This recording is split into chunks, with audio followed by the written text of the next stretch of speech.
Hello, I'm Dr. Scott Wadier. And I'm Tommy Welling, and you're listening to the Fasting for Life podcast. This podcast is about using fasting as a tool to regain your health, achieve ultimate wellness, and live the life you truly deserve.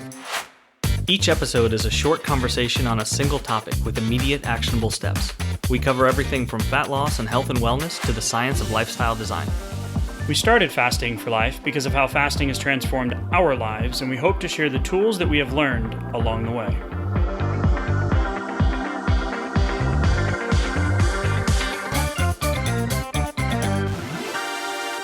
Hey everyone, welcome to the Fasting for Life podcast. My name is Dr. Scott Wadier, and I'm here, as always, with my good friend and colleague, Tommy Welling. Good afternoon to you, sir. Hey, Scott, how are you? Doing fantastic, my friend, as we are just chug-a-lugging along in this month of January 2023.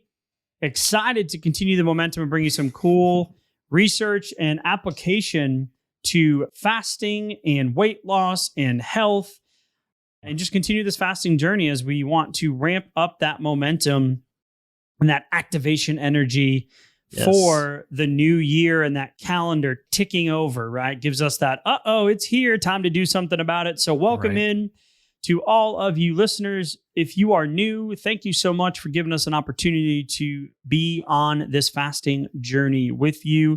Mm-hmm. If you're an old school OG, you've been around the block with us, you've been listening in, much appreciated to your continued support as well. We love to hear from you. We love the 5-star reviews. It tells the podcast gods that we're doing something right. So Tommy, today's conversation is low carb or low fat better for prediabetes? Okay, so this is going to be a fun conversation.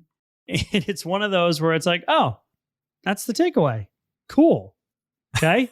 Not any big grandiose ta-da, right? But it is going to be easily applicable to your day-to-day life when it comes to a fasting, adopting a fasting lifestyle, which is what we want. We want the results. We want you to get them. We want you to feel empowered. We want you to feel that fasting can simplify your day-to-day life.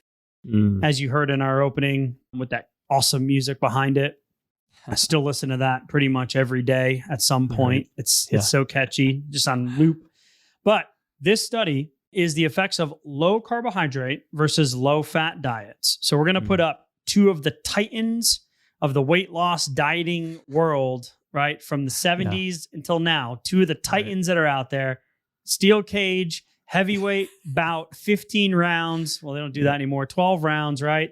So effects of low carbohydrate versus low fat diets on weight loss and metabolic risk factors. So this is the key piece, right? So lifestyle change, fasting, calories, hormones, metabolic risk factors, right? Important. Health, right? So the effect metabolic risk factors in obese and overweight individuals with impaired glucose regulation. And this is a randomized controlled trial that came out of China. And that impaired glucose regulation, Tommy, the IGR as they're calling it, is a category of individuals that would fall into the prediabetes category, but there's three main groups, right? Yeah, absolutely. And defined by the American Diabetes Association or the ADA. So the folks in that category can either be suffering from impaired fasting glucose, so elevated glucose numbers while you're fasting, impaired glucose tolerance, or an elevated HbA1c. So it doesn't have to be in a particularly defined diabetic or even certain pre-diabetic ranges, but if it's elevated, then you're falling into that category. So I mean, this is basically casting a net around, most of us mere mortals as we're kind of going through, especially if we have some weight to lose. Yeah, and that's a big. We shared stats on one of the previous episodes where the number of, extrapolated out data on undiagnosed prediabetes or undiagnosed blood sugar issues, never mind the 37 or 38 million people that have the diagnosis already. And that's why I really like this study, because they were looking at the impaired glucose, right? So the IGR, and this trial is designed to look at similar decreases in body weight and improvements in cardiometabolic risk factors in people with prediabetes, right? Diagnosed or undiagnosed. So this or IGR, pre-diabetes. Right. And we're going to put up those two titans together, right? The low fat versus the low carb. And it was a 10-week study, and 90 obese or overweight adults, and 72% of them were were women. Okay. So one of the interesting takeaways from this is that a lot of what we hear from people and folks that come to fasting for weight loss is, well, I'm super low carb, I'm keto, and I'm doing fasting, right? And one of the things that we know is that carbohydrates have the greatest effect on insulin and blood sugar. So it would make sense that you would decrease the carbohydrates to increase your weight loss and blood sugar results. The interesting thing about this study is that it is not what it was all cracked up to be. Yeah. And the majority of the results were really similar. And we want to unpack that and then have some applicable takeaways on how you can apply this and some of the levers you can, focus on depending on where you fall on the spectrum between low fat and low carb. What about even just the fact that on the low fat side, if we go back a few decades for all of the recommendations that were put out there and the American Heart Association and all of those things, kind of touting the low fat for such a long period of time, that if you were trying to lose weight in the 70s, 80s, 90s, or earlier in the 2000s, you may be, very strongly conditioned towards that low fat side. And then so when you start to try to adopt a low carb diet or a ketogenic diet, it can be very tough to feel like you're doing something healthy or moving in the right direction, because you always kind of have this push pull. Am I taking in too many fats? I shouldn't be taking in all this red meat or all these eggs, all this cholesterol and things like that, right? Like you have so many mixed messages going on. I know I had that, and a lot of folks that we talk to talk about the same thing. So it can kind of almost feel like I got one foot in on one side and one foot on the other, and I don't really know which way to go. And it's hard to like press the gas and feel motivated like I'm doing the right thing, right? Yeah. And so to unpack this and kind of give you the design of the study and then apply it to what you were just talking about, I was like, well, how do I do this in real life? Like, where should I be? Who's right? Who's wrong? Right. So you got some decisions to make, and we hope to give you some nuance and action steps and some thought things that you can do today on how you're going to apply it. And then we'll give you the accelerant. I know we've been using that word a lot lately, right? For the last few episodes too. Yeah. But the blueprint to fasting for fat loss and how using the fasting lever can really accentuate some of those results because of the insulin component. So when we're looking at this, the low carb diet was 20 to 25% energy from carbohydrates. So not yet keto, but not the standard American diet, which is 50 to 55%. Yeah. Right. So 20 to 25% carb, 30 to 45% fat, and 40 to 45% protein. Okay. The low fat diet was 40 to 55% energy from carbs, right? Closer to that standard American diet here in the States, 20 to 30% from fat, and 20 to 30% from protein. Okay. And what they were looking at was why can I never say that word? The anthropometrics. Yeah. Right. And body composition were collected at baseline, then week 4, week 8, and week 10. And then they looked at glycemia and metabolic indicators were assessed at the beginning and the end. And the results were pretty astounding. Remember, so 69 participants, 72% women completed the intervention and were included in the final analysis. So at week 10, all 3 groups presented similar reductions, which is crazy, right? Yeah. Similar reduction in weight there at 5.8 kilograms. I mean, I was expecting to see some differences here, between the groups, but to see that they were actually the same is like, okay, so we can get results. I don't have to eliminate all the carbohydrates to get results, which is cool. And one thing that stands out to me as well for real life application is the fact that this was a 10-week intervention. This wasn't hey, I'm going to start off in January with a whole new diet and go for the next 12 months trying to sustain the same thing and trying to get that like one step after another continuous, movement on the scale. This was like a compartmentalized thing, which I'm going to come back to that point later, but I think that's an important part of the perspective here. Right. So when we look at the study design too, so what were these groups eating? And the idea was to get them into, and one of the research article summaries on this one was like, which one's better for prediabetes? Well, whichever one decreases energy intake. Okay, but let's talk about insulin too.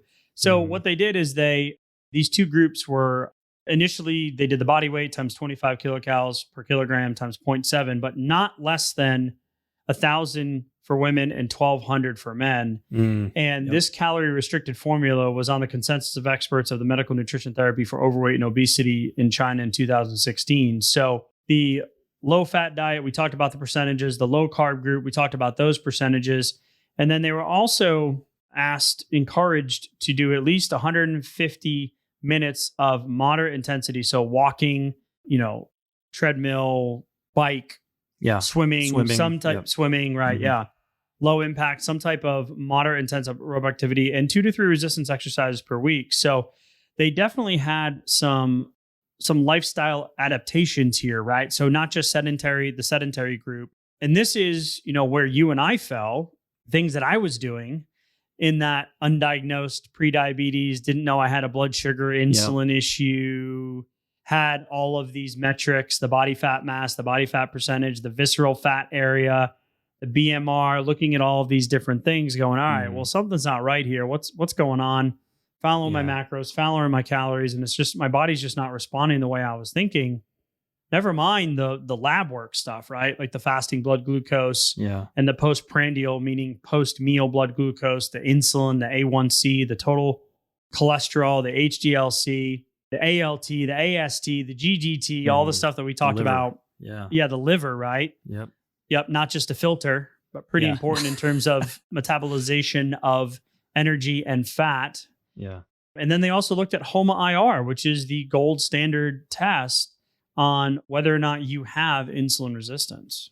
Yeah, so it's crazy because, substantial improvements in all of these markers, I think is like, it's what most people are need and what most people are looking for. And I think that coming back to the point about the 10 weeks is the fact that if I'm just getting started with like a fasting lifestyle, I may not be confident with what to eat whenever I do break my fast. Right. And so just knowing that if I'm compartmentalizing over the next maybe 8, 10, 12 weeks and saying, you know what, I'm just going to start with what I feel like has worked in the past or what I'm comfortable with.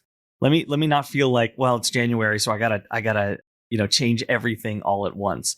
Let me just keep doing what I'm comfortable with as far as the whatever it feels like to be healthy, nutritious food most of the time. Let me do that, and then start to put in the fasting pieces into the puzzle.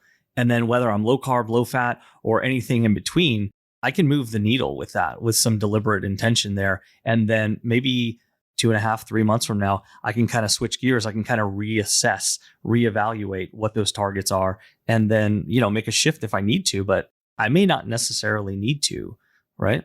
Yeah. And that's one of the things we hear when people come to fasting too, is like, well, what do I eat? Well, fasting's important, but then what do you break your fast with? Yeah, of course. Exactly. And it's always like, well, do you have any recipes? Do you have any meal plans? Well, no, we don't subscribe to that school of thought, right? Yeah. Your plate can be made up in a completely different set of, a completely different parameters, right? Different macro contents, 30% here, 40% here, 50% here, just like the study, the low carb versus the low fat. And the reality is just like any dieting mindset, right? I'm going to go to the gym 6 days a week. I'm going to work out every day. I'm going to cut out all my favorite foods. I'm going to stop drinking. Goodbye the diet sodas and all that stuff goes. And then like 2 weeks in, your motivation wanes because your result isn't what you expected. You have no support. You're miserable and you just give up, right? Like you're like, why isn't this working, right? So it's that consistency with so when people come to fasting, they're like, okay, what do I eat? Well, in the beginning, most people can get great results without really having to worry too much about what they're putting in their eating nutrition opportunity window, right? Yeah. Surprisingly, right? Unless, of course, you're really far down the blood sugar imbalance, diabetes, metabolic syndrome rabbit hole, right? Yeah. Advanced in those disease processes. Yeah. Or the hormonal imbalances and the leptin signals and all that stuff are way out of whack, right? Or you've been at a plateau for a while. Or you've been severely under consuming. Exactly. And the opposite is over consuming the highly processed, refined foods, right? The higher palatability, the higher bliss point, the higher caloric intake foods, fast foods, a lot of restaurant foods, those types of things. those can outdo a really good fast because of that high caloric concentration. So Yep. this study says, spike too.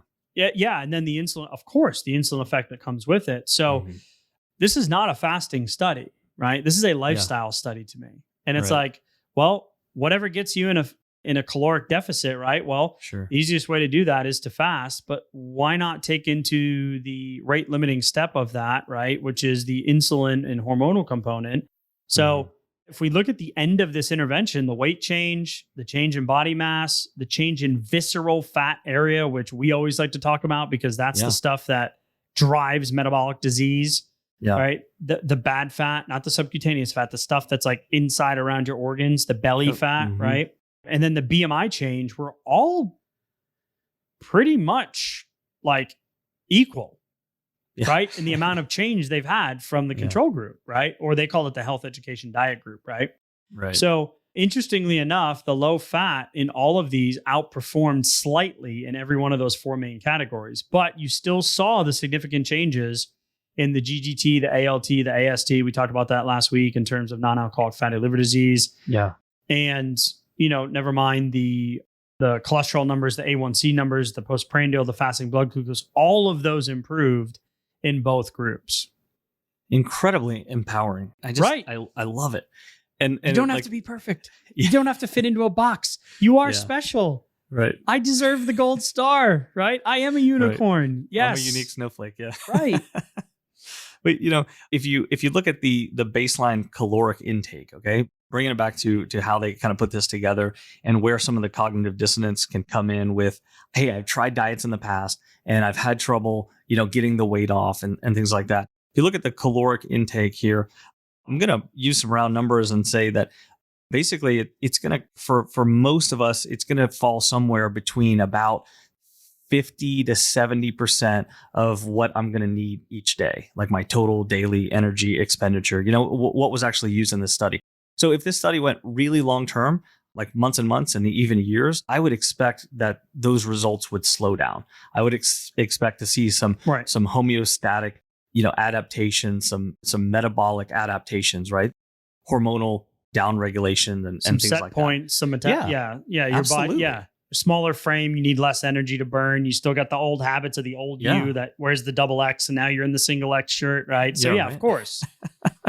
But I think it's speaking from important. experience. Yeah. Oh, yeah, absolutely. Yeah. I got both hands up right here. Yeah. But I think the important part of that is the fact that, hey, even if I have 40, 50 or 100 or 150 pounds that I need to lose, I can think about this, the fact that I can pivot around, let's say 8, 10, 12 weeks. Okay. I mean, I really feel like 60 to 90 days is a great mental time frame to start thinking about what is my goal over the next 60 to 90 days. Stop hyper focusing on the end goal, especially the one that's far off, that ideal weight. Hey, yeah, we can get there over time.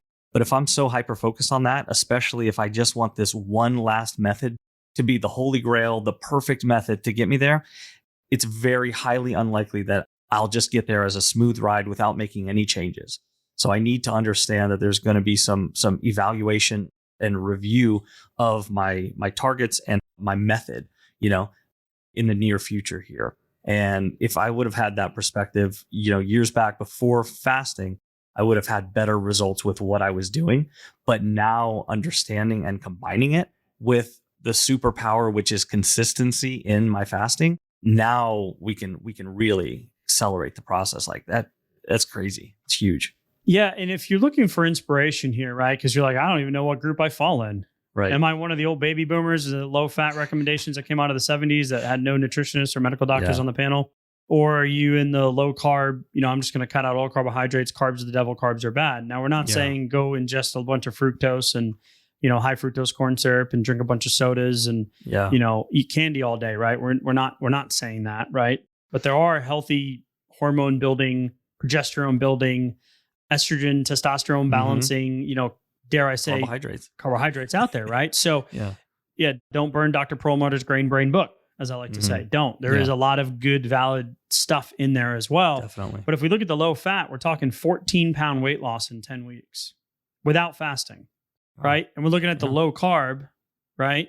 And that's 12.7. Nice. If that was me, I didn't care about label me whatever you want. Call me whatever you want. Doesn't matter. Put me in whatever group you want.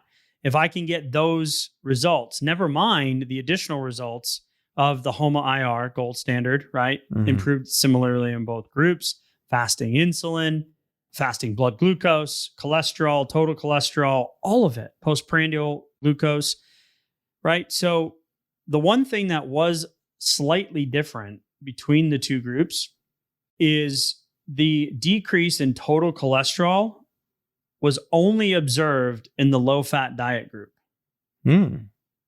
But what we see with fasting is that absolutely happens within a 10-week time frame. Yeah. When you're looking at lab blood work, that your total cholesterol will also decrease. Once you get through that first wave of getting into ketosis more often and getting that swing of fat oxidation, getting that elevated, right, above fat storage and fat production. So Tipping that the was the scales, one big difference. And I'm like, okay, well, if I know it's going to happen anyway, then it's fine as long as I know that I'm on the right path. And that's the encouraging part is, how do you apply this? Well, how do you get started? Well, you need to start with making some simple decisions about how you are going to eat during your nutrition window. But then why not accelerate that process? And that is why we created this year the blueprint to fasting for fat loss, right? So we're going to show you how to level up and accelerate your fasting while taking into account the second half of the equation, which is, well, what do I eat when I break my fast? Well, what is sustainable for you?